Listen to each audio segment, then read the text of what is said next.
We go up here and we get a view of a 1904 Tangy triple expansion engine.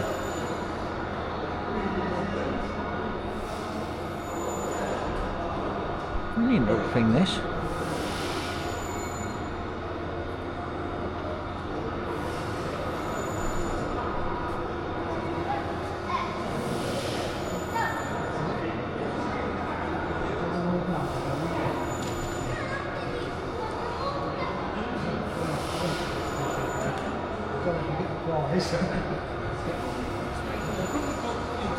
Thank you.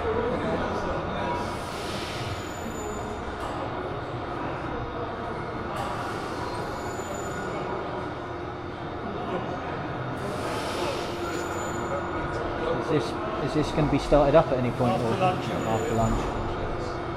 Yeah, I'll come back at that point. 12 o'clock-ish.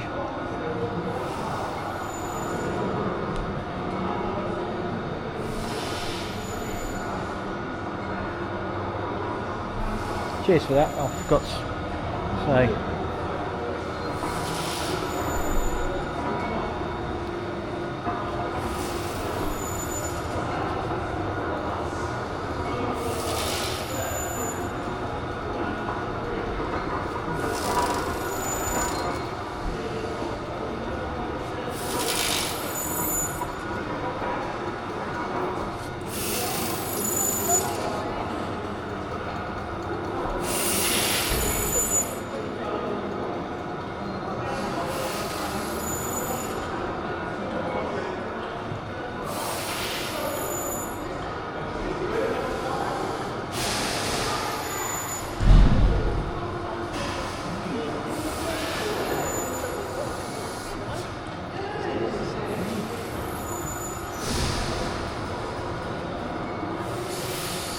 That's the thing with the world.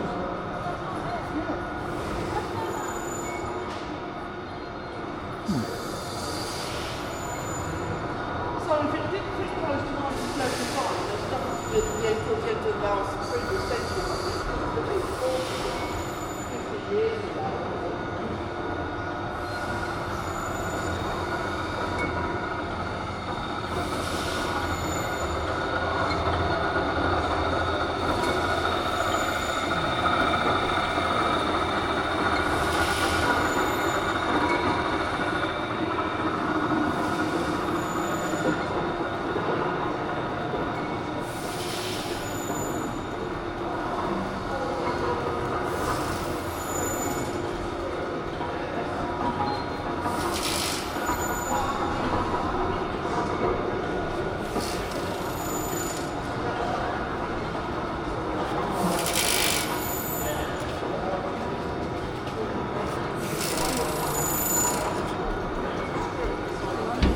Well, if we go through here, I'll have another look at the Tangy at some point.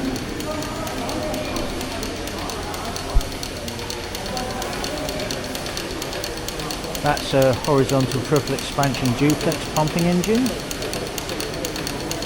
If we go around here,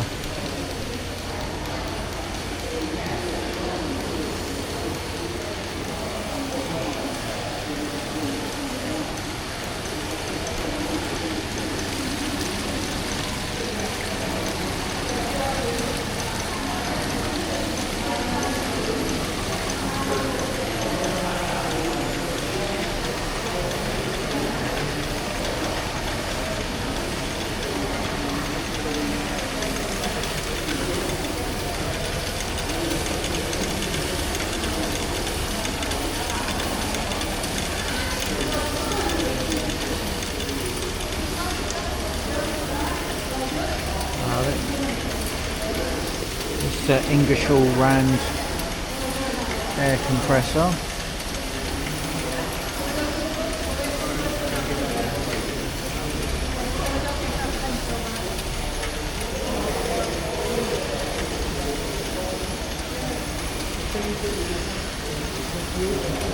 More engines over it.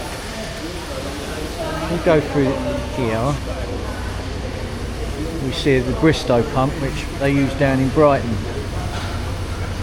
Yeah, so they would have used this down in Brighton, I think. Balsdean. There's the outer casing, and if we look over here, we see the electric motor that would have powered it. Brighton Corporation Waterworks. I'll have a look at that bit closer. If we make our way here, we see a couple of interesting specimens here. I don't know what they are. We'll probably restore them at some point.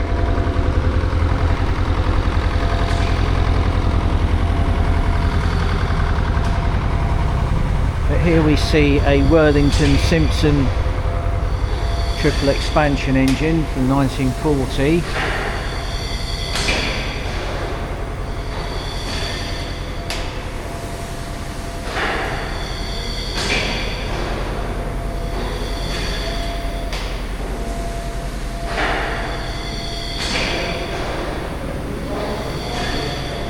There's like a stop valve of some sort. Various measuring devices.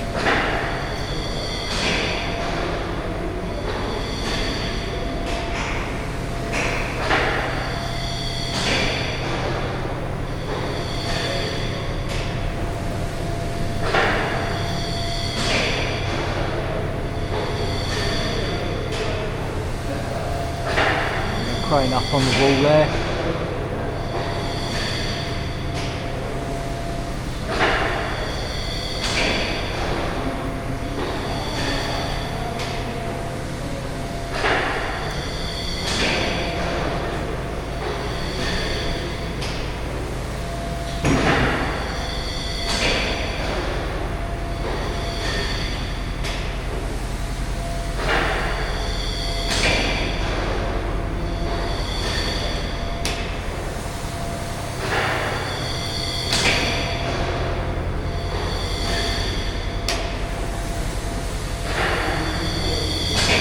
Another stop valve.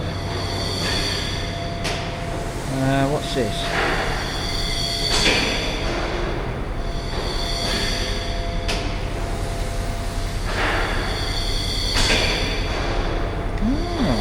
Eastbourne Historic Vehicle Club. Or Eastbourne Historic, yeah. There's a lot that do Helling Light, I think.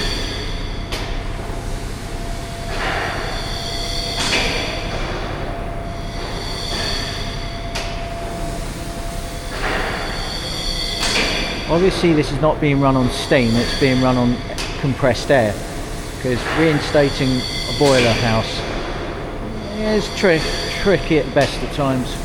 There's a lot of regulations to do with steam engines and boilers particularly. So if we now leave here, I'm gonna go back to the Tangi house in a minute, or after 12 o'clock, because now I'm going to go to the bunker. Right, we're now going to go to the nuclear bunker. If we have a look, we also see, I don't know what that is, but there's a lister here.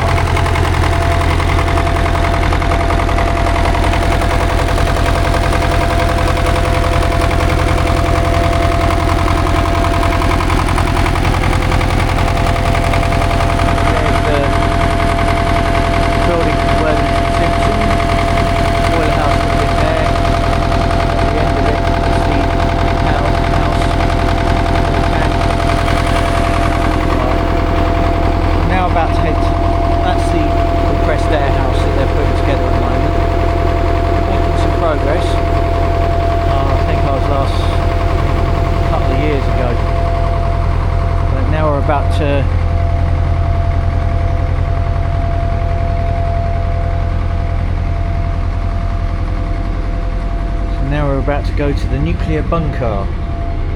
As you see, pretty heavy doors.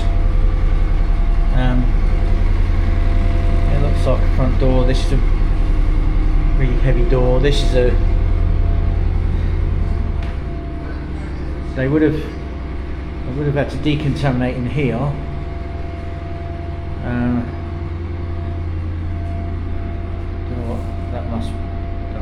about. It says wear a mask, I'm not going to. There's another one of the doors. See, this is proof against a nuclear assault. Basically, this is what it was for. Here's the bathroom. There's all the water storage tanks. Yeah.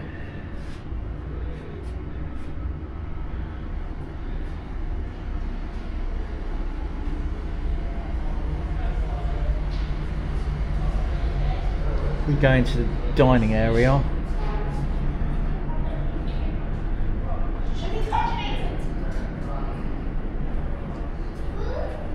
Oh, this is funny.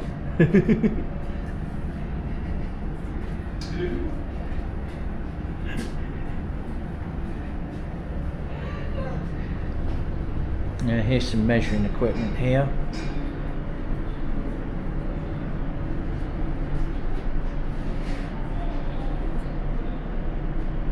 Because people would have hid in here in the event of a dormitory would have been through here. There's another couple of dormitories.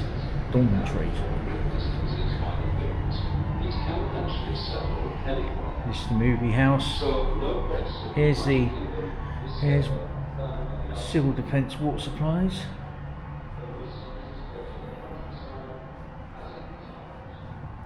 Here's the office. Here's the office area. This looks like one of these microfiche things. So this is where they would run the whole.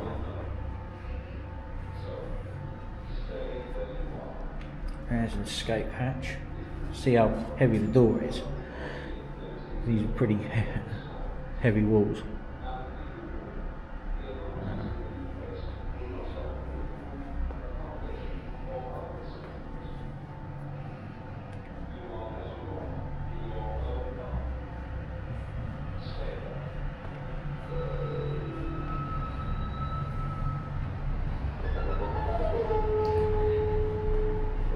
Those were, oh, Protect and Survive.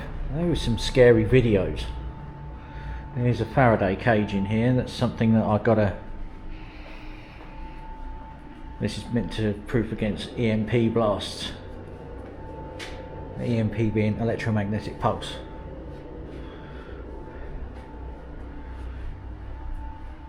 You must now choose a room in your home which will give the best protection from fallout. If you live in a house, the safest place is the ground floor or basement. Choose a room with the smallest amount of outside.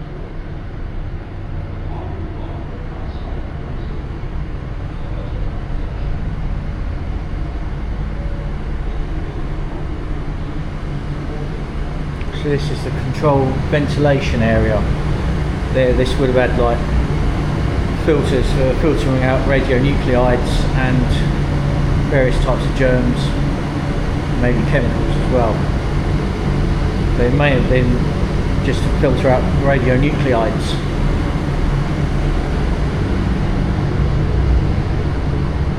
Isotopes and stuff. Oh.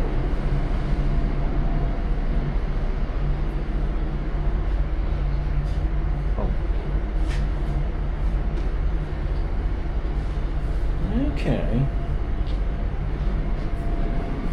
Right. Let's get myself out of this bit. This is the airlock. And now let's head back. Yes.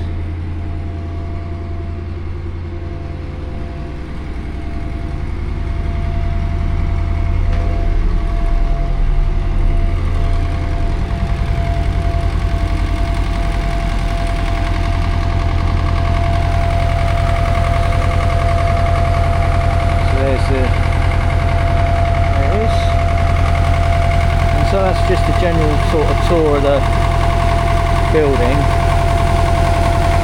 I will want to be